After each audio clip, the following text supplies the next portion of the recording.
बाई माझं मुलं किती दिवसात नाही आलं का बाई. कशी आहेस ग तू? मी बरं आहे बा, तू बरं आहेस ना? नवरा तुझं कसं आहे, बरं आहे ना ग? अगं आई, नवऱ्याचं काय ऐकतेस तू? माझा नवरा एवढा श्रीमंत आहे बोलूच नकोस. अगं त्याच्याकडे मोठी मोठी कार आहे, सगळं आहे, कशाची कमी नाही. मला असं घरात कामाला 4 बायका, भांडी घासाय, कपडे धुया, सगळं करायला बघ. आणि माझी सासू तर मला काही काम लावत नाही. अशी आलिशान गादी ठेवली त्याच्यावर बसवतात मला बघ. आणि गोष्ट सांगू का, त्यांच्याकडे ब्रँडेड कपड्याशिवाय कपडा घालत नाही. एवढा जावाय चांगला मिळाला, सावकर श्रीमंत, बरं झालं काय. आता बाई हे येतील आमचे कार घेऊन मला मस्त न्यायला आले की मग त्यांचा चांगला पाहुणचार कर. नमस्कार पाहुणे.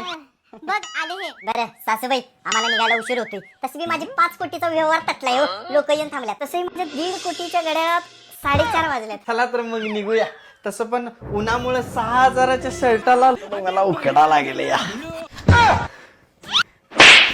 तुझ्या नवऱ्याला पॅन्ट शर्ट शिव आणि दळभद्र कुट्टी एक सेकंड.